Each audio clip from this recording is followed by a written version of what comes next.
Well, good evening, everybody, again. 皆さんこんばんは。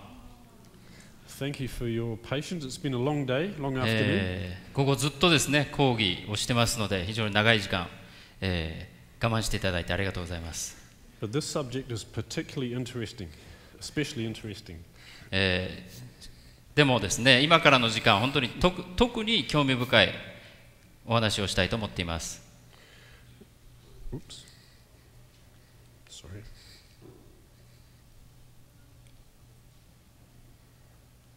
That's better. We are going to go to Jerusalem. 一緒にエルサレムに行ってみましょう。Is everyone familiar with this wall here? こちらの壁、皆さんご覧になったことありますでしょうか？ This is called the Wailing Wall. 嘆きの壁と呼ばれている場所であります。Where the Jews come to lament the fact that the Messiah hasn't come. ユダヤ人たちはですね、ここにやってきて、メシアがまだ現れていないことを嘆くのであります。But as Christians, we believe the Messiah has come and they missed it. しかし私たちクリスチャンはですね、メシアがもうすでに現れたと信じているわけですね。So our talk this evening is going to focus on this event. 今晩の話はここが舞台となります。このエルサレムが。Here you can see the walls of the old city.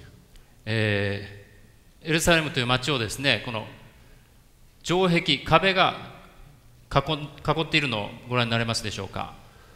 Today, Jerusalem sprawls over a much bigger area. 今日町としてですね、さらに拡大していますけれども、But 2,000 years ago, it was quite small. 2000年前はもっと小さかったんですね。この枠に囲まれた部分です。This shows the size or the length of each wall. そしてそれぞれの壁のですね、長さを表していますけれども、You can see it's only about 1 square kilometer. だいたい1平方キロメートルぐらいの面積だということがわかります。Oops. This is a photo looking from the north toward the south. 北の方から南向けにですね、エルサレムを眺めた光景です。Can you see a dark shadow through this area? 真ん中ら辺にこの影になった部分ご覧になれますでしょうか。Jerusalem is built over two mountains. 実はエルサレムという町は都はですね、2つの山にまたがっています。In Israel, they are called mountains, or they are referred to as a mountain. 山に建てられた町として知られているわけですね。But if they were in New Zealand, they would not even get a name because they are so small. しかしその山自体がそれほど大きくはないので、ニュージーランドだったら山に建てられた町とは見なされないでしょう。Maybe the same in Japan. 日本も同様かもしれません。Only a big one gets a name. 大きい山がですね、通常は目立つわけですけれども、The name of these two mountains, oops, here we そし are, てこのエルサレムがまたがっている山の名前ですが、is Mount Moriah here まずモリアの山が左側に、and Mount Zion here. シオンの山が右側にあります。And in the background is the Mount of Olives. 後ろの方に実はオリーブ山という山があるんですね。And the old city of Jerusalem was built across these two mountains. そして旧エルサレムは、昔のエルサレムはこれら2つのモリアとシオンの山にまたがって、建設されました。Can you think of a reference in the Bible to Mount Moriah? 聖書にですね、モリアの山というのが出てくるんですけれども、どこかご存知の方いらっしゃいますか？ There's a famous story to do with Abraham. アブラハムが関わっているですね、有名な物語があります。He was told to take his son and go to the land of Moriah. 神様からアブラハムは、息子を連れてモリアの地に行きなさいと命じられました。and then sacrifice his son on the mountain there. そのモリアの山で、自分の子供をですね、犠牲として捧げなさいと言われたんです。And of course, God intervened and stopped Isaac being killed. しかしアブラハムがその息子をですね、生贄として捧げようとしたまさにその時に神様が、その行為をやめさせたんですけれども、Why did God ask Abraham to do this? なぜ神様はアブラハムにこのようなことを命じられたのでしょうか。This was an illustration of the Messiah, the Son of God, who would come. これはやがておいでになる神の一人をイエス・キリストをですね、表していたんです。God would give his son as a sacrifice. 神様ご自身が一人子をですね、犠牲として捧げてくださるということがこの時ここでですね、表されたわけです。Except when the Messiah came, God would not intervene. ただし実際に救い主が来られた時、その御子、神の一人子がですね、死ぬのを神様はやめさせられませんでした。It's interesting that Abraham named the place, meaning it will be seen in this mountain. Pardon me? Hopefully, Abraham named this place, it will be seen at this mountain. What will be seen? It. この山でそれが見られるであろうという意味のですね、名前をアブラハムはここにつけました。Yes, the question is what would be seen at this mountain? それがっていうのは何がこの場所で見られるとアブラハムは言ったのでしょうか。Jesus' death on the cross. 十字架のイエス様ですね。Later, King Solomon built the temple on the same mountain. 後にこの同じ山にですね、ソロモン王が神殿を建設しました。It must have been a beautiful structure. 非常に美しい建造物であったと言われています。And it had very important furniture inside.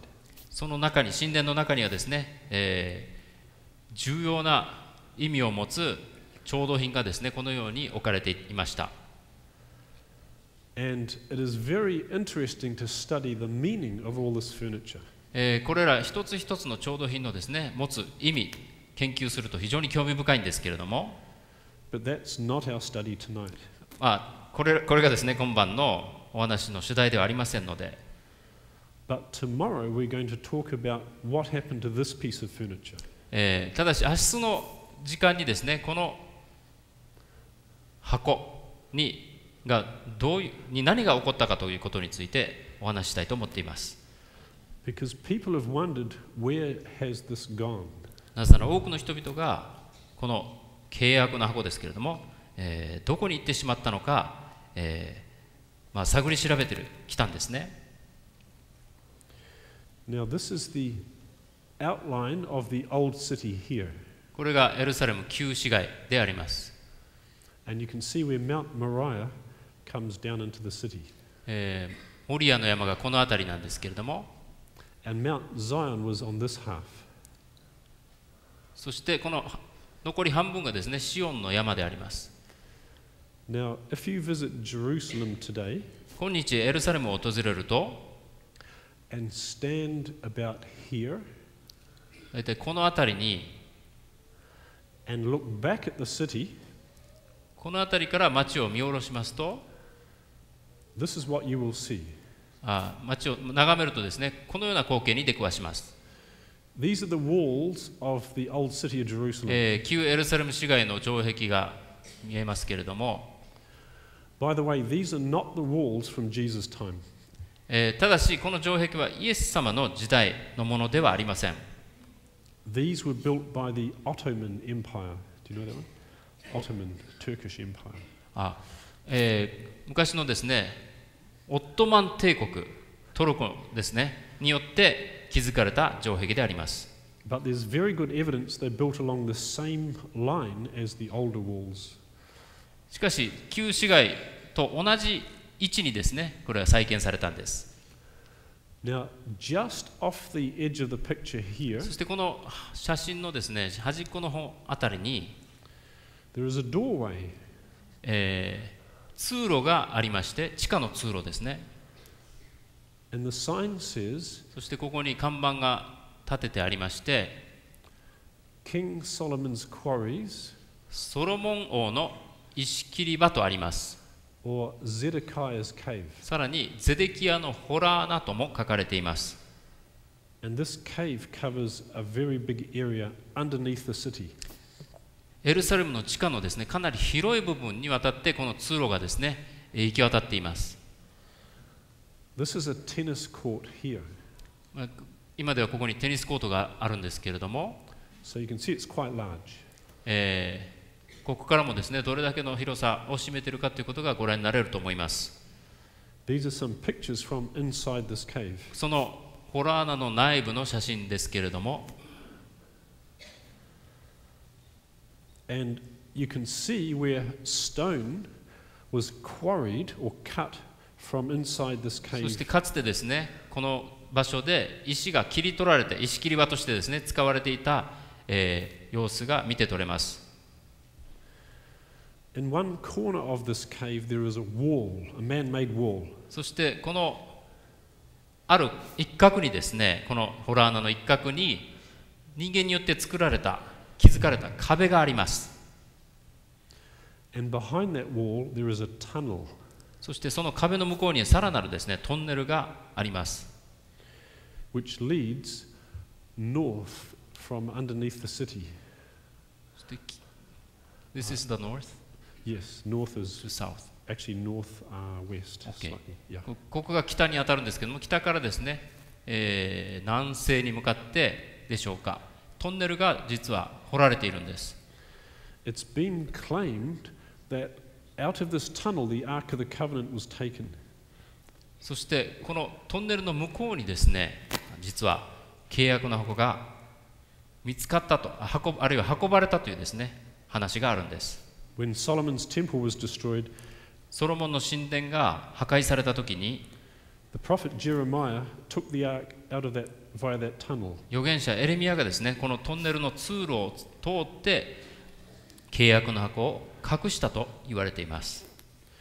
At least that is the claim made by this man here. このロン・ワイアットという方がですね、そのような、説を唱えているわけですけれども、And we invited him to Australia to speak in a Baptist church. 1999年に彼を私たちはオーストラリアに招いて、バプテスト教会で講演をしてもらいました。And we'll share tomorrow why I believe, according to the Bible, Ron White was correct. そしてロン・ワイアットさんのですね、主張がなぜ正しいかということを私は明日の時間に聖書の観点から、申し上げたいと考えています。Now, the temple was a figure or parable, like a teaching lesson. 神殿というのはそもそもあることをですね、教えるために比喩として、比喩の意味合いとして作られたものでした。The Jews sacrificed many animals. ユダヤ人はこの犠牲制度というものがあって、古代ユダヤ人はですね、たくさんの動物を生贄として捧げました。But there is no forgiveness of sin through animal blood. しかし動物を殺したからといってですね、罪が実際に許されるわけではありません。All of these sacrifices were pointing forward to Jesus on the cross. このようにして殺された動物はですね、イエス・キリストの、犠牲を指し示すためのものでした。Let's consider crucifixion for a moment. そのイエス・キリストの十字架についてしばらく考えてみましょう。It says they crucified him. このようにしてイエス・キリストは十字架につけられたわけですけれども、And from the book of Psalms written by David, it says they pierced my hands and my feet. 詩編22編にダビデが記しています。私の手と足を刺し貫いたと。David wrote this 1,000 years before Jesus came. イエス様が実際にですね、おいでになったさらに1000年前にダビデはこのようなことを記したわけです。This verse in Psalms is talking about crucifixion. この詩編22編はキリストの十字架について、書かれている場所であります。Crucifixion was designed to be the most cruel death the Romans could think of. 当時のローマ人たちがですね、最も残酷な苦痛を伴う方法で死刑を行おうと、して編み出したものが十字架刑であります。Now, I'm going to share something revolutionary or radical just now. ちょっと驚くようなことをですね、ここで提示したいと考えているんですけれども、I'm going to suggest that this is not quite how Jesus was crucified. そしてこの皆さんよく、あちらこちらで見たことがあるこのような絵ですね。実際にはイエス様はこのような、貼り付けではなかったということを申し上げたいと思います。And let me give you the archaeological and biblical evidence. 考古学的、聖書的な証拠をですね、提示しなくてはなりませんが、In 1968, the grave of a crucifixion victim was found. 1968年に十字架刑に処せられたであろう人のですね、骨が見つかりました。And the crucifixion nail was still in his foot bone. その時に十字架に使われたですね、十字架刑に使われた釘がですね、一緒に刺さったまま発見されたんです。And there was a small piece of olive wood here. ここに小さなですね、オリーブの木の木片が残っていました。So the archaeologists believe this is how this particular man was crucified. この人がどのような形で十字架につけられたかということを考古学者たちがですね、調べて結論を出しました。The nail was not driven through the top of the foot. 釘はですね、足のつま先あたりに貫かれたわけではありませんでした。But through the side of the foot. 足の横の方からですね、かかと近くを貫いたんです。And if you think about it carefully, this would be far more painful. よく考えてみれば分かることですけれども、こちらの方がですね、さらに苦痛を伴うんです。Because in this situation, the victim is standing on a piece of wood. このような状況では、この死刑に執行されている人は何かの上にですね、乗っかった状態で釘が打たれているわけです。And the weight of him is through the sole of his foot, through the bottom of his foot. その足の底がですね、このように何かの上に乗っかっているわけですね。But in the case of this person, all the weight was on the bone against the nail. しかしこのような状態だと全体重がですね、この釘にかかっている状態になります。Much more painful. こっちの方がもっともっとはるかにですね、痛々しいわけであります。If you think about the cross here, この十字架考えてみてください。picture Jesus' feet being placed either side. イエス様の足がですね、この両側面に置かれたと考えてみてください。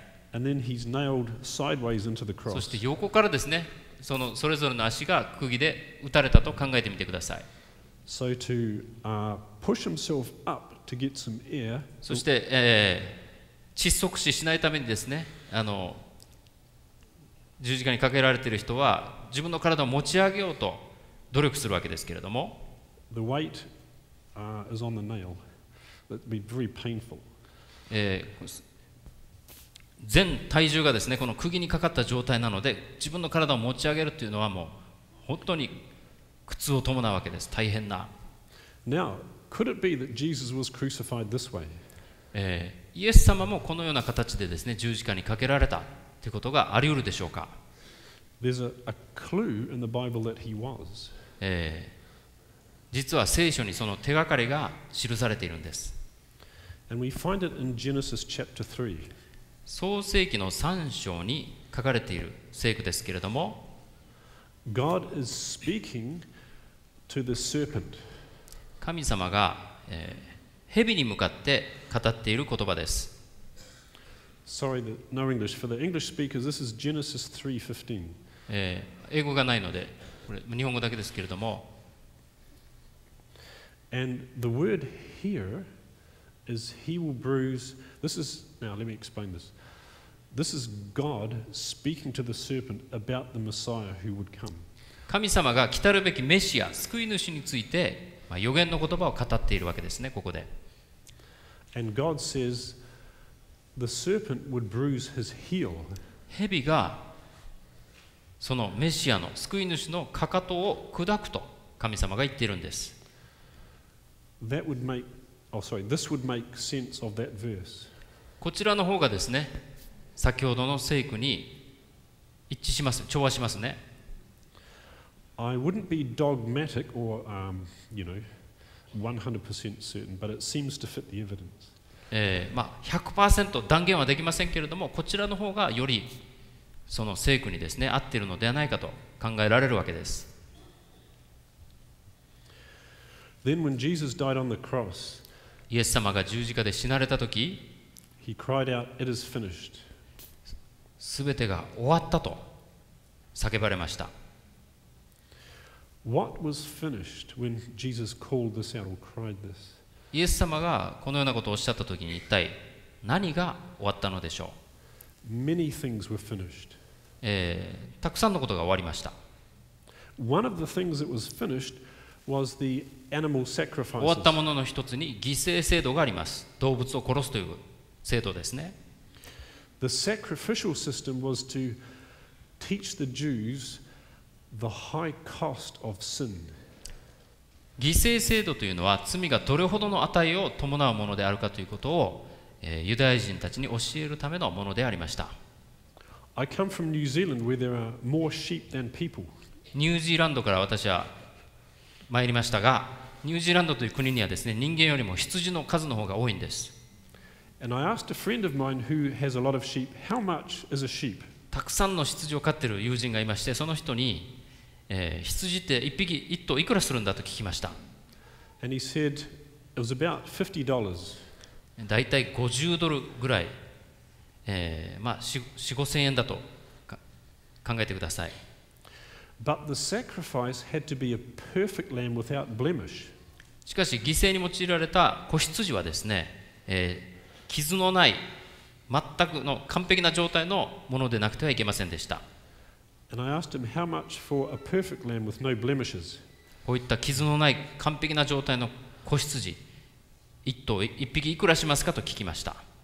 He said, "Oh, that's grade 1, so they are about $140." その一級品だからだいたい$140ぐらい、最低1万円はするということなんですね。Imagine every time you sinned, you had to buy a lamb for $140.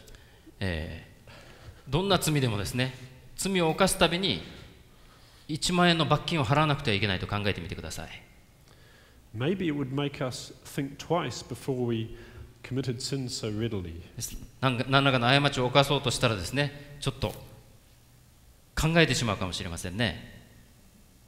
And the reason God gave this to the Jewish people was to impress them with the high cost. 罪というのは、罪の値というのは決して小さいものではないんだよということをですね、ユダヤ人たちに教えるための神様の方法でありました。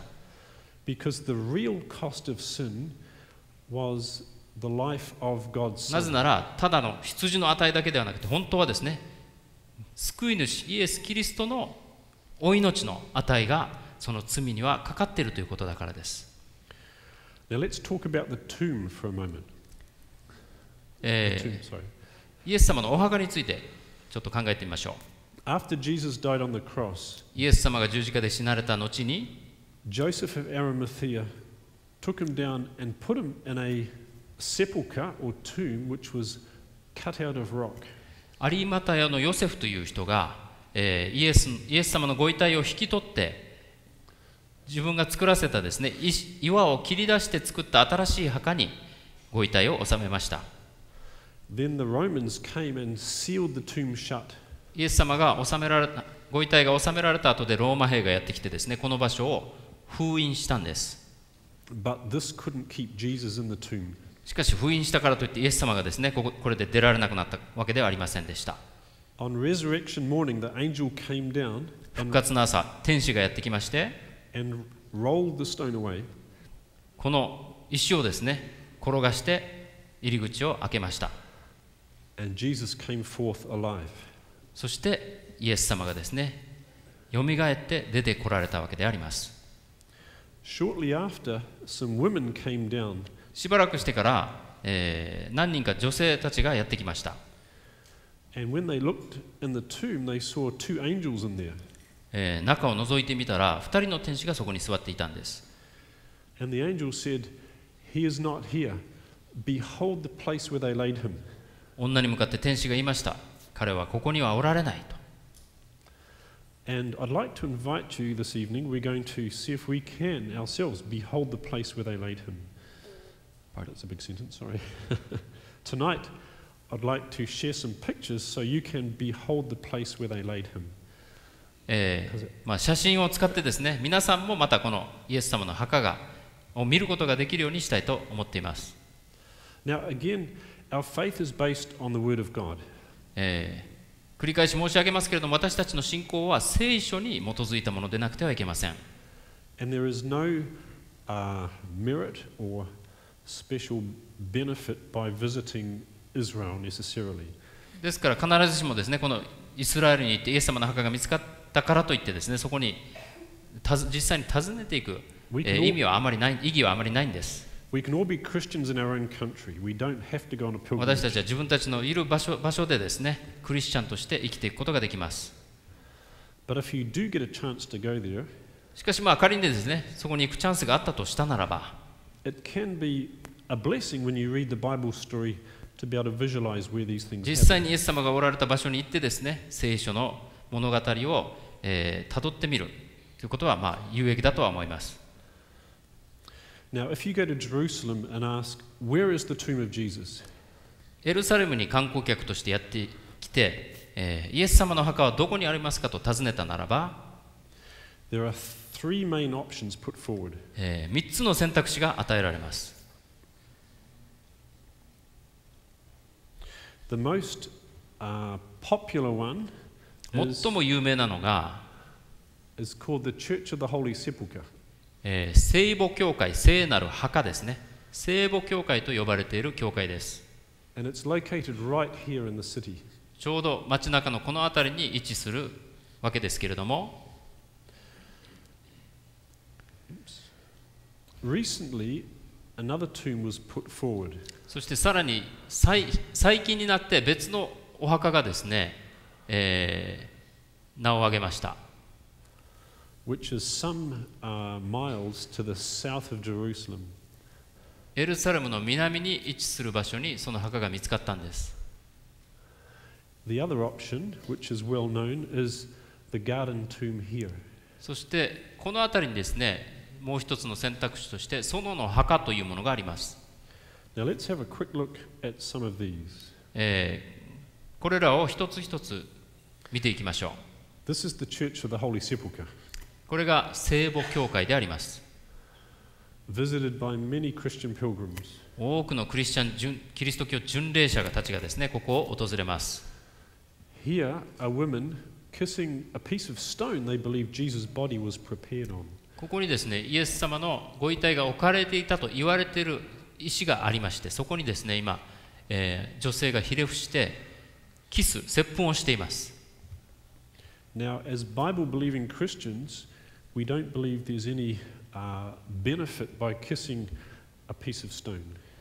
私たちは聖書を信じるクリスチャンであるならば、このような石にですね、接吻したからといって何のご利益もないということはお分かりだと思います。But these people are very sincere. いずれにしてもこのようなことをですね、やっている人たちは本当に真剣な思いでやってるわけですけれども、And we're not here to question their faith. ですから彼らの信仰にですね、ケチをつける必要はありません。Now, inside this building is this unusual little structure here. 木造の真ん中、その教会内にですね、木造のこのような建造物があります。Now we know from the Bible the tomb where Jesus was placed was hewn or cut out of rock. 聖書によると、イエス様が置かれたお墓は岩から切り出された墓だと言われています。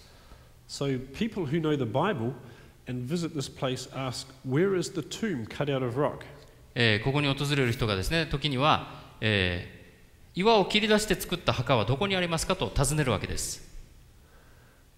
And this is the explanation given. そしたらこのような説明が返ってきます。It is claimed there used to be a big hill here. 以前はこのような丘が、ここはこのような丘になっていて、And the tomb was cut into the rock of this hill. そしてこの丘の岩の部分を切り出して墓が作られたと。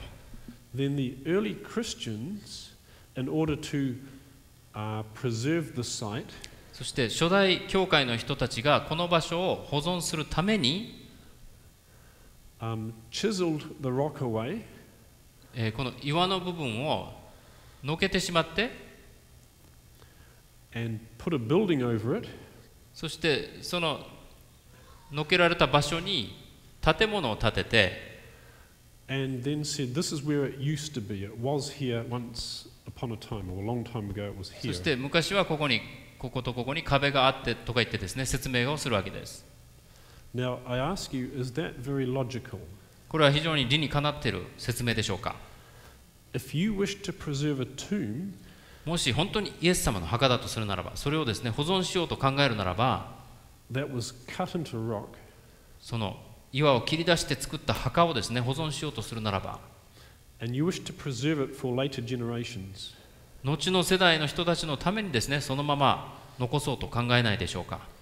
would you destroy it and then say it used to be here? わざわざその場所をですね、壊してしまって、破壊してしまってから、イエス、ここにかつては墓があったんだと説明するでしょうか。Not very sensible. おかしな話ですよね。Also, this location is within the city. しかもこの場所というのはですね、エルサレム市街の内部に位置しています。And you'll see as we study God's word, the Bible excludes that location. そして聖書にはですね、この墓が実際にあった場所についてもちゃんと説明しているんです。Recently, James Cameron put his support behind one of the other options.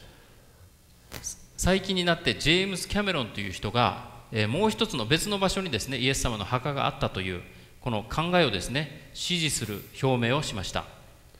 Does anyone know who James Cameron is? このジェームス・キャメロンという人をご存知の方いらっしゃいますか？ Not much. あんまりいないんですね。He made the two biggest movies of all time. 実は彼はとても有名なですね、映画を過去に2つ作った人です。Titanic and Avatar.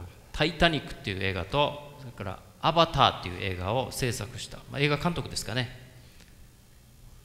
And this is the tomb that he supported. そして彼が支持するこの墓というのがこれであります。And you can see here the documentary produced. その墓についてのですね、ドキュメンタリーが作られまして、This is forward by James Cameron. ジェームス・キャメロンによって支持されていると書かれています。And this is the evidence that could change history. その下の込み出し部分にですね、歴史を変えうる証拠と書かれています。Because inside this tomb they found these stone boxes. この墓の中に見つかったものというのがですね、石のまず箱がありまして、In English they're called ossuaries. I don't know if you know that. Okay, don't worry. Sorry. Fair enough. These were for storing 骨壺みたいですけれども、for storing bones of dead people. そしてこの昔のですね、亡くなった人たちの骨が収められていたわけです。And he claims they found the bones of Jesus here. そしてここにイエス様の墓が見つかったという主張が出回りました。And in the same box was the bones of Mary Magdalene. 同じ箱の中に、マグダラのマリアの骨も見つかったと言ったわけです。And in another box was Mary's husband Joseph. さらに別の骨壺、箱の中にはですね、マリアの夫であったヨセフの骨が見つかったとも言われました。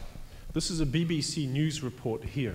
BBC ニュースで取り上げられたリポートですけれども、It said Jesus had a son named Judah and was buried alongside Mary Magdalene. イエス・キリストには息子がいたって書かれてるんですね。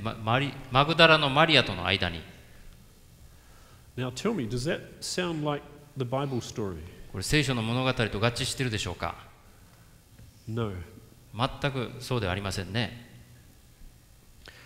James Cameron, when he was asked about this, said, I'm not an archaeologist. ジェームス・キャメロンさんは考古学者でも何でもないんですけれども、And he said, I've not seen anything that contradicts the initial hypothesis. 当初の推測と矛盾するものは一切見当たりませんと証言しています。But I'm going to suggest to you we want to steer away from speculation and look very carefully at the Bible, what it says. このような推測をですね、私たちは、聖書でもって検証する必要があるんです。Because the Bible gives many clues about the tomb of Jesus. なぜなら、イエス様の墓について聖書は多くの手がかりを残しているからであります。Let's have a look at those now. これらの手がかりを見ていきたいんですけれども、First of all, it says the tomb was near the city. まずこの墓はですね、町の近くにあったということ。Near does not mean inside. 町の近くということは町の中ではありません。Another clue is the place where Jesus was crucified was called the place of a skull. さらなる手がかり、イエス様が十字架にかけられた場所はサレ神戸の場、ゴルゴタと呼ばれている場所でした。So there must have been some landmark that was like a skull somehow. 何らかのですね、頭蓋骨のような、サレ神戸のような何らかのですね、それを思わせる場所であるということが考えられるわけです。Now it says there was a garden nearby, there was a garden nearby, and in the garden was a tomb. そしてその十字架の場所の近くに園があった。そしてその園の中に墓があったという記述があります。This tomb, as we've discussed, was cut out of rock. 先ほど申し上げましたように、その墓というのは岩を切り出して作った墓であったということです。The doorway was quite low. 墓の入り口はかなり低くなっていた。Because, for example, Peter and Mary had to stoop down to look inside. 聖書にはですね、ペテロもマリアもですね、その墓に入るときに、あるいは墓の中を覗き込むときに身をかがめたという記録があるんです。Now, there was one occasion when at least 5 women went inside the tomb at the same time. そしてさらに少なくとも5人の女性がこの墓の内部に入ったという記録があります。That indicates the tomb was a good size inside. 中はですね、5人ぐらいがなんとか入れる、それなりの広さがあったということが分かります。Now, inside the tomb, there was a place where an angel could sit. It says one at the head and one at the feet where Jesus' body was. イエス様のご遺体が安置されていた場所の頭の方に、そして足の方にですね、それぞれの2人天使がそれぞれ座れるような場所があったということが分かります。Not only that, but it says they were sitting on the right-hand side. しかもその場所というのは墓に入って右側にあったという記述があります。Also, the door was a large rolling stone. そしてその墓を塞ぐものは丸い石であった、転がる石であったということが分かっています。And the Bible says it was very great. そしてさらに聖書はこの石は非常に大きかったと述べています。Now, the Bible doesn't exaggerate. 聖書に誇張はありませんね。So when it says it was very great, it was big. ですから聖書に非常に大きかったと書かれているからにはかなりの大きさであったということが想像できるわけです。Finally, from the New Testament, 新約聖書からの手がかりですけれども、it says that Pilate told the Roman soldiers to seal the door shut. この墓にですね、封をするようにピラトという人がローマ兵に命じました。So there's 10 clues straight out of the Bible. No speculation, but purely straight out of the Bible. もう聖書から得られる手がかりをですね、このように書き並べました。Now there's other clues we can get from the Old Testament. さらなる手がかりは旧約聖書からも引き出すことができます。Everything in the Old Testament pointed forward to Jesus coming in the New Testament. 旧約聖書に書かれているすべてはですね、新約聖書に現れるイエス様を指し示しています。For example, here 例えば、in the book of Hebrews, ヘブル人への手紙を見てみますと、Paul compares the bodies of the sacrificial animals being burned outside the camp with the fact that Jesus died outside the city. If you can follow that, is that a bit long? I'll do it again. Sorry. 犠牲の動物がですね、このイスラエルが宿営していた外で燃やされたということがありますけれども、これはですね、イエス様がエルサレムの町の外で死なれるということを指し示していました。Now, when they burned the animals, この犠牲の捧げ物、動物を燃やしたとき、they had to take the ashes to a special place. 残った灰を特別な場所に持っていかなくてはいけませんでした。Missing English here. Is this saying it was taken to a clean place? 清い場所、あるいはきれいな場所と書かれているんですけれども、Okay. This verse says the ashes or the remains of the sacrificial animal had to go to a place that was clean. 焼かれた犠牲のですね、灰は清い場所、あるいはきれいな場所にですね、持っていかなくてはいけませんでした。Now we could ask, why clean? What does it mean clean? このきれい、あるいは清いとはどういう意味でしょうか。どのような場所だったんでしょうか。Well, we can simply ask, what makes a place unclean? ではこのような質問をしてみましょう。その場所を汚すもの、汚れた場所にしてしまうものは何だったと思われますか？ And the Bible says, if you touch a dead body or a bone or a grave, you become unclean. 聖書にはですね、死体に触ると、あるいは、人の骨、あるいはお墓に触ると汚れると書かれています。So a used grave was unclean.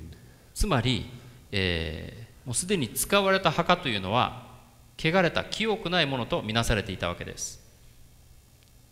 That's very significant because we're told Joseph's tomb was a new one and no one had ever been put in Joseph's tomb.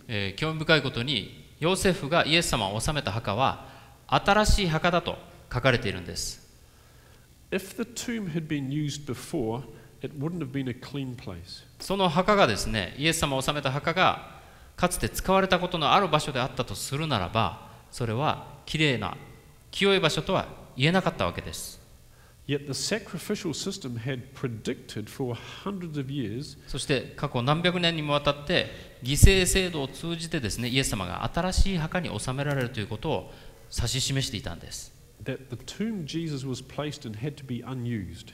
イエス様が使われた墓はですね、イエス様が収められた墓はかつて使われたことのないものでなくてはならなかったんです。And this excludes what James Cameron suggested. だとするならば、ジェームズ・キャメロンが支持しているあの墓はですね、過去にも使われていたわけですから、除外されるべきであります。Because that was a tomb used many times. 過去に何度も使われたということがもう認められているわけですから、And so would have been unclean before Jesus was put in there. イエス様がそこに収められたとするならば、これは汚れた墓にイエス様が入られたということになります。Now, there's one more interesting clue from the Old Testament. 旧約聖書からのさらなる手がかりですけれども、We know Jesus was going to be crucified outside the city. イエス様が町の外でですね、十字架につけられて死なれることになっていたということは聖書から読み取ることができます。The question is which direction? では、どの方向で殺されるかということなんですけれども、Again, the Old Testament sacrificial system gives the clue. 旧約の犠牲制度がですね、そのことについても手がかりを与えています。And here it is here in Leviticus 1:11. レビ記1章の11節に書かれている言葉ですけれども、When the priest killed the sacrifice, he did it northward. 祭司が犠牲をほふったときに祭壇の北側でほふられたという記録があります。So let's follow this clue carefully. この手がかりもですね、注意深く考えてみたいんです。If we draw lines between the corners of Jerusalem, エルサレム旧市街のですね、角と角を線で結んだとします。to find the center of the city, そしたらですね、町の中心がわかるわけです。and then we go north from there, like it says in Leviticus. その中心から北に向かうと、we come to an Arab bus station. アラブ人街のですね、バスステーション、バスターミナルに行き当たります。At the back of the bus station is an interesting landmark. そしてそのバスターミナルの後ろの方にですね、興味深い光景が見られるんです。Here it is here. ここですけれども、Now here's a picture taken 100 years ago. ここに100年ほど前にですね、撮られた写真があります。What does this remind you of? これ見て何か連想されますか？ Is that reminiscent, there's a tricky word, of a skull face? これは、サレ神戸あるいは頭蓋骨に見えませんか？ This gentleman here was walking around the walls of Jerusalem in the 1880s. 1880年代にこの人がですね、この辺りを歩いていました。And he saw this. そしてこの光景を目の当たりにしたわけです。And he thought, maybe this is the real Golgotha. もしかしたらここが本当のゴルゴタなのかもしれないと彼は考えました。Because he knew that it was claimed it was in the Church of the Holy Sepulchre in the city. 聖母教会、最もイエス様の墓のですね、候補として人気のある聖母教会は町の中心部にあるので、あそこは違うと彼はその頃ですね、もうすでに確信していたんです。But he realized the Church of the Holy Sepulchre was not very good biblically. It didn't fit the Bible. 聖書の記述と全然合わないと彼は分かっていました。So he thought, if this is the real Golgotha, there must be a tomb nearby. そしてこれがもし本当のゴルゴタであるならば、その近くに墓が見つかるに違いないと考えたわけです。Now, some years before, that's better, a tomb had been discovered very close by. そしてその数年前にですね、とても近いところにある墓が発見されたんです。You can see how close it is because this here is a bus. So ここにバスがありますから、それと見比べてですね、どれほど近いか分かりますね。And this is the tomb here. それがこの墓の写真であります。Now, when the Greek businessman who owned this property 当時このギリシャ人の、ビジネスマンがですね、この場所を所有していました。began clearing all the rubble or dirt and rocks from his property. そしてこの場所のですね、さまざまないろんな邪魔なですね、石ころとか、きれいに片付けさせたんです。He found this tomb. そしたらですね、この墓が見つかりました。And the wall of the front collapsed. 正面の壁はですね、すでに崩れていました。So he put these blocks of stone here. そこで彼がですね、ここに、石でですね、石のブロックでですね、壁を補修したんです。and was going to use it to store his garden tools. そしてここをですね、園の墓として再生させたんです。And General Gordon thought, maybe, just maybe, this might be the tomb that fits the clues in the Bible. そしてそのゴルゴタという場所を目の当たりにしたゴードン将軍という人がですね、もしかしたらじゃあここがイエス様の納められたお墓ではないかと考えたわけです。So he organized a group in England to buy the land off the Greek businessmen.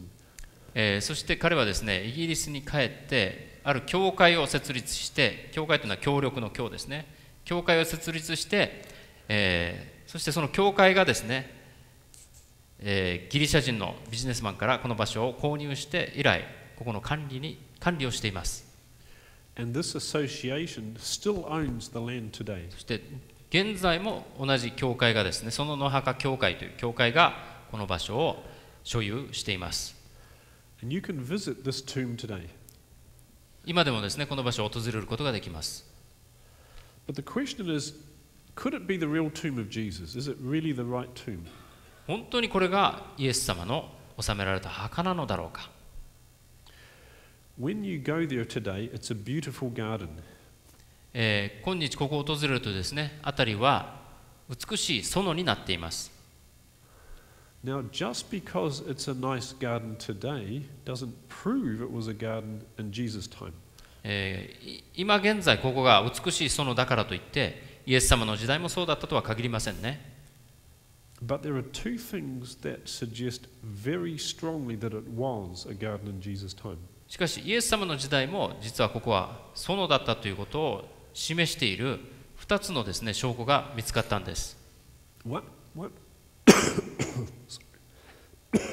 Sorry.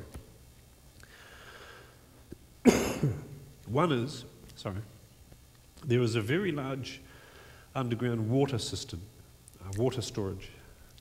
まず地下にですね、大きな貯水タンクが見つかりました。Which dates back to Roman times. そしてローマが治めていた時代にですね、作られたものだということが分かっています。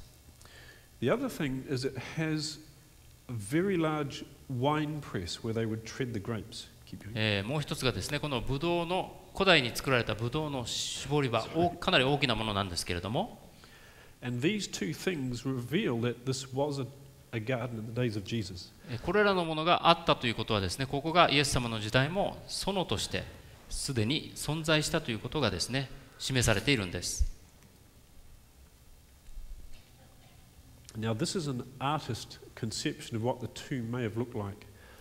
これは芸術家がですね、石とかを加えてこのような光景だったであろうと、作成したものですけれども、And we know the stone was very big from the width of the track that the stone rolled in. この墓を塞いだ石はおそらくこのぐらいの大きさで、この溝みたいなところですね、転がされて入り口を塞いだわけです。So this gives us the width. この幅がどれくらいかご覧になれますでしょうか。And you'll see shortly that we know the diameter. 大体のですね、この石の直径が分かるわけですね。Oh, that's better. Right. This is the plan of the inside of the tomb. これ墓の内部を示している図ですけれども、Number 6 is called weeping chamber. 6番のあたりがこの嘆きの部屋と呼ばれているところです。And you'll see on the video, this is large enough for a group of people to come in at the same time. でビデオでご覧になれますけれども、かなりの人が入れる空間になっています。If there was a body here, you could see it by stooping down and looking through the doorway here. もしここに遺体が安置されていたとするならば、墓の入り口からですね、右奥にですね、その遺体を見ることができたわけです。And just as the Bible says, it's on the right-hand side. 聖書でも右側にと書かれていますから。Oops, here we go. So this then would be where Jesus' body was placed. だとするならば、ここにですね、イエス様のご遺体が安置されていたと考えられます。if this is the right tomb. もしこれが本当にその聖書で述べている墓であるとするならばです。It's looking very good so far. It's looking promising or good or ですから聖書と照らし合わせてですね、その聖書の手がかりと今のところですね、一致していることが分かります。It ticks all the boxes. Is that expression? 手がかりの特徴とですね、合っているならばこうやってチェックをつけているわけですけども、合格合格。What about the Roman seal? ではローマ人が封印したことについてはどうでしょうか。 Remember, Pilate said, seal the tomb and make it sure or secure. そしてこの場所がですね、墓が勝手に開けられないように封をしなさいとピラトが命じたわけですけれども、 Now we have a video which shows you this. Before we show the video, I'd like to go to Rome. その Sorry. ビデオを皆さんにお見せする前にまずこのことについてですね、説明したいので、ローマに行ってみましょThe headquarters of the Roman Empire. う。ローマ帝国の、中心があったところです。 And from where the soldiers came that crucified Jesus. Sorry, from where the soldiers came. その Sorry. イエス様を実際に十字架につけた兵士たちはですね、ローマ出身の人たちでありました。 Now this is the Colosseum. これは古代ローマの時代に作られたコロセウム、円形競技場であります。 And this building is nearly 2,000 years old. だいたい2000年前に建てられたものであると言われています。 Now Italy has many earthquakes. イタリアというのは比較的地震の多い場所なんですね。In fact, in a very big earthquake, part of this structure collapsed. You can see 実際 here. に過去に起こった地震によってですね、ある部分が崩壊した状態になっています。 But where it didn't collapse, the stones are still locked together very tightly. しかし地震に耐えた部分はですね、今でもこの石と石がきちんと、くっついて積み重なっています。 Because the Romans had quite a clever technique to keep the buildings safe in earthquake zone. 地震が来てもですね、石の建造物が崩れないようにローマ人はすでに優れた技術を使っていました。 Here you can see a pillar made of large stone blocks. 石のブロックを積み重ねて作ったこの柱、ご覧になれますでしょうか。 And despite all the shaking over 2,000 years, the stones are still nicely aligned together. 2000年前に積まれたものであるにもかかわらず、きれいにまだですね、積み重ねられています。 And I'll show you how they did this. その工法について説明したいんですけれども、 Where I'm pointing here, ここに今指さしている場所ですけれども、 this is an enlargement here. それを拡大した写真ですが、 The center of this strange object is iron. この奇妙な物体のですね、真ん中は鉄になっています。鉄でできたものであります。 And around it is lead. その周りの部分、周囲の部分は、鉛でできています。 When they put two stone blocks together, この2つの石をですね、くっつけて積み重ねたときに、 they would cut a hole in each stone, それぞれの石に穴を開けまして、 put an iron pin in there, その中にですね、鉄のピンを埋め込んだんです。 and then they'd pour hot lead in. Hot lead. その後で熱く熱してですね、液状にした鉛を流し込みました。 For example, here's the top of a column you can see at the Colosseum. これがこのコロセウムの柱のですね、上から見た部分ですけれども、 And you can still see the lead along the channel that they drilled to pour the lead in. そしてこの鉛を流し込むために掘られた穴、今でも残っています。 And the other side of this column shows the lead in the hole. そして外から見るとですね、この鉄の部分の周囲に今でも鉛が残っています。 And you can see a square hole where the iron was. でこの四角い部分にですね、鉄が突き刺さっているんです。 When Rome fell apart or broke apart in about 476 AD, ローマ帝国がですね、の終わりがその大体紀元476年頃だったと思うんですけれども、the invading tribes wanted iron to make weapons like swords. このローマを侵略したこの敵はですね、ここから鉄をできるだけ取って武器を作ろうと考えました。And they found the Colosseum a good source for iron. そしてコロセウムにですね、たくさん鉄が埋まっているぞということが分かったわけです。This is why today we see holes all over the stones. ですから彼らがですね、開けた穴が今でもこうして残っている。鉄をここから取り出していったわけですね。Where the invading people chiseled out the iron to make weapons. この石をはつってですね、ここから鉄をどんどん取り出してしまいました。Now, with that understanding, we have a short video. こういったことを踏まえてですね、今からビデオを、お見せしたいと思います。About the garden tomb. 園の墓についてのビデオであります。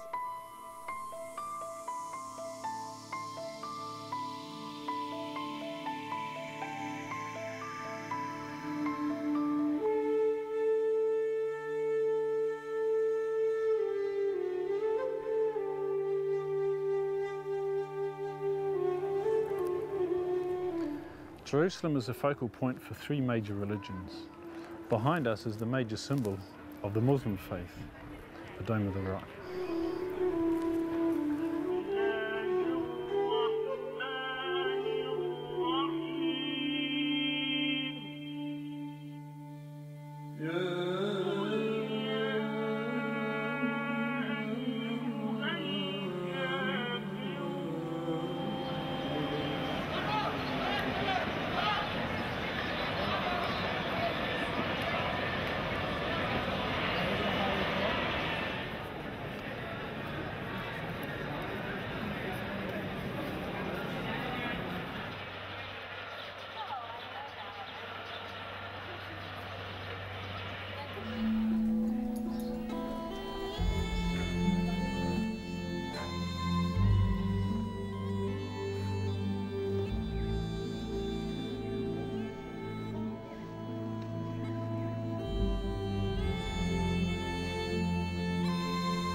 To the east of the old city, across the Kidron Brook, is the Garden of Gethsemane.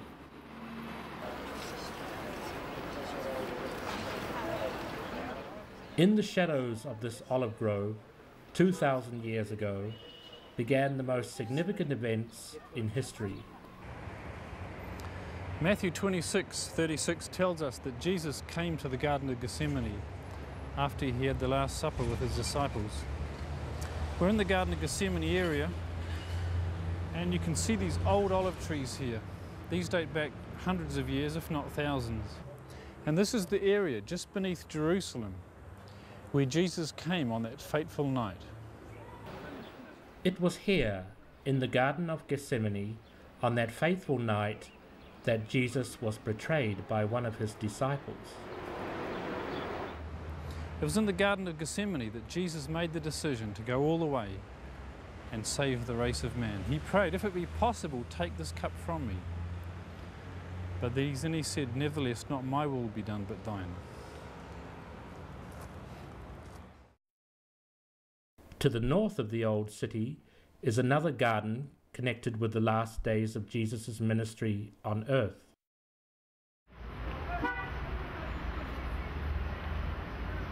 In the bustling Arab quarter of Jerusalem, there is an oasis of peace, the Garden Tomb. Discovered in 1867 by a British general, an association was formed in Britain to purchase and maintain the property. On the property is an ancient Jewish tomb dated by archaeologists to be from the time of Christ. It is hewn out of solid rock, and the tool marks of the workers are still visible. Go in your heart and mind to the New Testament. Now we do read in the New Testament that as the women were approaching the tomb, the first resurrection morning, the one question they had in their minds, above all, was an obvious one, but nonetheless they were asking themselves, who will roll away the stone? We're told Joseph's tomb was sealed with a great stone. Now, this here is that tomb, a first century Jewish tomb hewn into rock. It once had a large rolling stone to cover the doorway, as the Bible describes.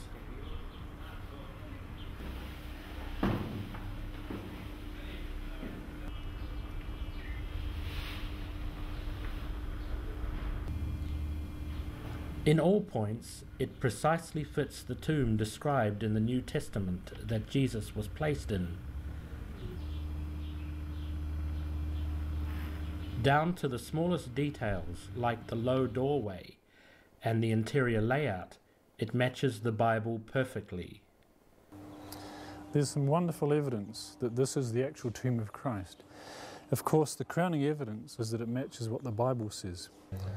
This is the weeping chamber beside where the body would have lain.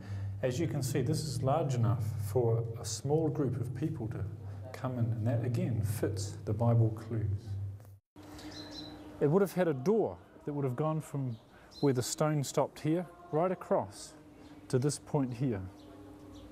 That we know from some wonderful evidence, which we're going to talk about shortly, right here. John chapter 20. Verses 11 and 12. But Mary stood without at the sepulchre weeping, and as she wept, she stooped down and looked into the sepulchre, and seeth two angels in white sitting, one at the head and one at the feet, where the body of Jesus had lain. We can see here a place where an angel could sit, and on the opposite side, likewise, a place where an angel could sit. The doorway is just here. Someone could look right in the door and see, just here, where the body would have lain. This is the spot where Jesus' body was, and where Mary saw the angels sitting here and over there, two angels. Two other significant discoveries on the property help confirm that this was a garden in the time of Jesus.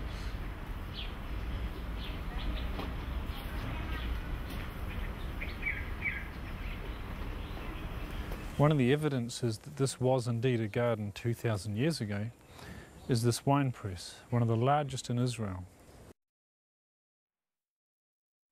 In the garden is an extremely large water cistern. We can see it down here. It's actually the third largest in Jerusalem. And here we have a picture taken from inside the cistern. You can see the size of it. This cistern dates back to Roman times. This cistern is at least 2,000 years old. That's another strong clue that this was a garden during the time of Christ. The tomb itself is located very close to Skull Hill, which was known in biblical times as Calvary or Golgotha. We're on the walls of Old Jerusalem, and over here there's a lookout point where we can see the eye sockets of Golgotha. Come on, we'll show you that. Behind us we can see the eye sockets that General Charles Gordon saw back in the 1800s. It was this that made him realize this is the real Golgotha right here. Even after centuries of weathering, the skull face is still easily discernible. It was a very appropriate landmark for the crucifixion site that was here in Roman times. Matthew 27:33 tells us, when they would come unto a place called Golgotha, that is to say, a place of a skull. Where Jesus was crucified was near a place of a skull. In the cliff behind us we see what General Gordon saw back in the 1880s, where the cliff had been cut through to make the quarry between here and Jerusalem. It exposed, a skull face.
Still visible beside the tomb is an amazing piece of evidence.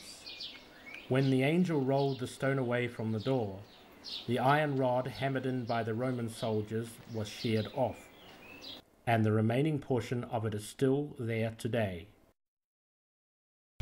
For years, Ron's critics stated that it was not an iron pin, but rather shrapnel that had lodged in the wall in recent times. It seemed to me that if the metal was of modern origin, an analysis of the object would reveal an alloy rather than the basic metals which were employed by the Romans.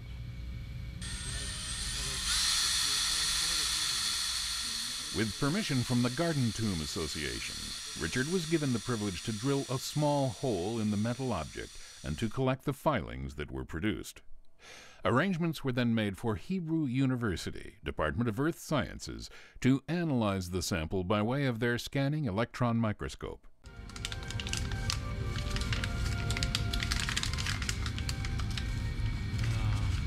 This is metal?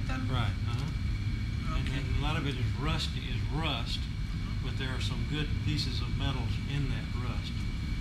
We'll have to kind of put it out on something and pick out some small, that's not rusty to look at. In order to acquire accurate data, careful preparation of the specimen is an essential part of the process. Painstakingly, the samples were placed one by one onto an automatic stage and inserted into the sealed electron chamber for analysis.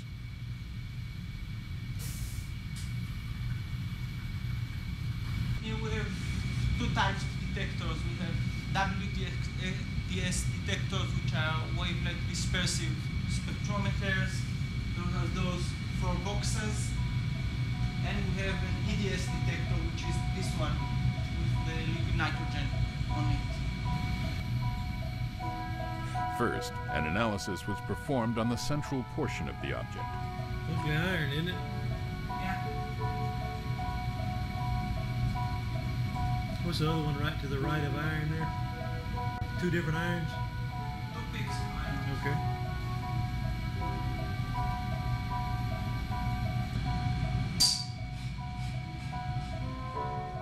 During preparation, the material from the inner and outer portions of the metal object had been carefully separated. A scan of the outer material yielded an important discovery. The material surrounding the central iron object consisted of lead. Okay, this is lead. That's lead right there. The microscopic analysis revealed not a modern-day alloy, but rather the basic metals of iron and lead. After reviewing the findings, the Israel Antiquities Authority immediately pronounced the object to be an iron pin set in lead. It seems that in order to secure an iron pin in stone, it was common to cut a hole, fill it with hot lead, and then drive the pin into place. When the lead hardened, the pin was secure. We find that the Roman Colosseum was built in the same fashion, using iron pins set in lead. They just found that exactly what you've said. There are two metals in there, and it's a familiar amalgam that was used in the time of the Romans. So it could well be. It is at least consistent with the tomb having been sealed and a guard set with some sort of pin or something there to stop the stone rolling away. In Roman times? Yes. Okay. The first and the last, and it is possible that Christians had come to use this, perhaps for the purpose of burial, but others suggest perhaps for adoration or for the purpose of worship, in which case there may even have been a church built over this area at some point in time. We can see that it's very possible there was a covering or a rooftop over this area, so that again is a possibility. If it was used for worship, perhaps we would even have a foot washing station here. The section on the left is what is called the weeping chamber, where people would gather to mourn and to prepare the bodies for burial on the right-hand side. The graves are on the right. Yeah. During the Byzantine period, which is about it's actually 324 to 640. But during that period, this was an area that was used for Byzantine worship, and all the evidence is there for that. The heart-shaped baptistry, the gully taking the water away, and the foot basin here, and the place for beams and supports for arches. All indicates it was a covered area. It was a church. Thank you.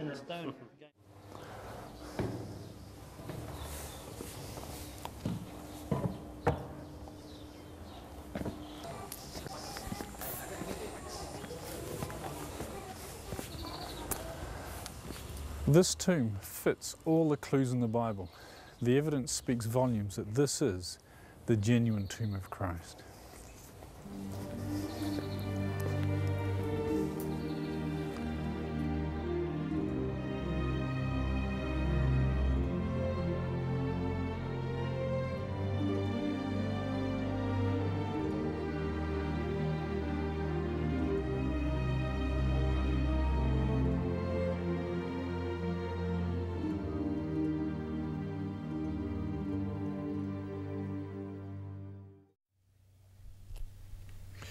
I'd just like to close with a very interesting little story that took place on the morning of the resurrection. イエス様の復活の朝に、起こった興味深いお話をですね、手短にしてから終えたいと思います。It says two of the disciples were going to a place called Emmaus. その日、イエス様の2人の弟子たちがですね、エマオという場所に向かって歩いていました。And Jesus joined these two disciples. その2人の弟子たちにですね、イエス様が途中から加わったんです。But somehow disguised himself so they didn't recognize him. どうやってか分かりませんけれども、イエス様はですね、ご自分の正体を隠して彼らとその旅をですね、同行されたわけです。And he asked them, "What are you talking about?" そして2人の弟子たちが話をしていたので、イエス様はそこに入っていってですね、一体何の話をしているんですかと尋ねました。Of course he knew what they were talking about, but he wanted to start a conversation with them. イエス様はもちろん全てご存知でしたけれども、彼らとの会話がしたくてですね、このような質問を投げかけたわけです。And they said, "Are you only a stranger in Jerusalem and doesn't know what happened there in these last days?" つい最近エルサレムで起こったことあなたはご存知ないんですかと、答えたわけですね。It says, "Concerning Jesus of Nazareth, which was a prophet." ナザレのイエスは預言者と思われていたのに、So they had downgraded their perception of Jesus to just a prophet. 預言者、力ある預言者として彼はメシアからですね、預言者にここで格下げされていることが分かりますけれども、And then they said, "But we hoped it was he who should redeem Israel." しかしこの方がイスラエルをあがなう方であると私たちは望みをかけていましたと言ったわけです。Can you see what they've done? They've downgraded him. イエス・キリストが救い主であるという確信がですね、彼らの中で失われているということが見て取れます。He didn't fulfill their expectations. 彼らの期待通りのことがですね、行われなかったということが分かるわけです。And they said, "Certain women made us astonished that they'd seen angels down at the tomb." Yes, sorry. 私たちの仲間がそこの墓に行ったら、遺体が見当たらない、天使が現れてイエスは生きておられたということを告げられました。Then Jesus says something very interesting. そういった話をしているときにイエス様がですね、興味深いことを言われました。He says, "O fools and slow of heart to believe all that the prophets have spoken." イエスが言われました。ああ、愚かで心の鈍いため、預言者たちが説いたすべてのことを信じられない者たちよ。Notice he didn't say, "Slow of heart to believe the women who came and told you the tomb was empty." 墓が空になっていると伝えた女たちを信じられない、愚かで心の鈍い者たちよとは言われませんでした。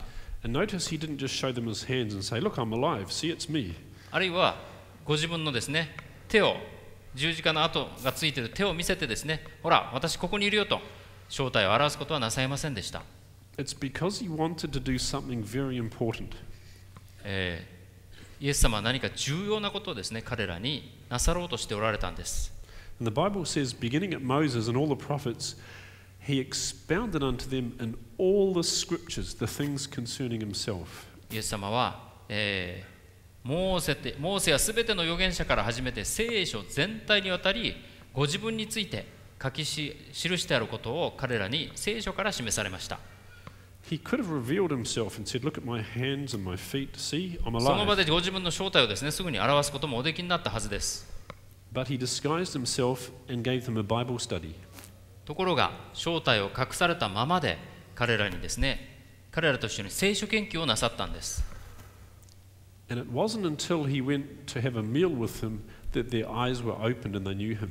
そして夕方になってですね、彼らと一緒に食事をしたその時にですね、彼らの目が開けて、それがイエス様ご自身であるということが分かったわけです。What lesson can we learn from this?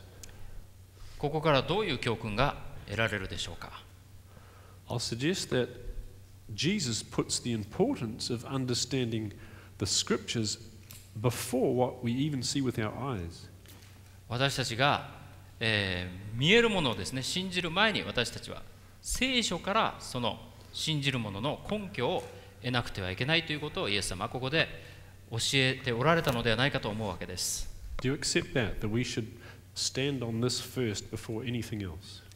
他の何者もですね、信頼する前に私たちはまず聖書を信頼して、その上に根拠を置かなくてはいけないわけです。Very good. Thank you. ここまでにしておきたいと思います。皆さんとですね、こうして、長い時間、過ごせたことを本当に嬉しく思います。And we'll be available to answer questions at the end of the meeting. 終わってからでもですね、ご質問があれば私のところに来てください。Thank you very much. ありがとうございました。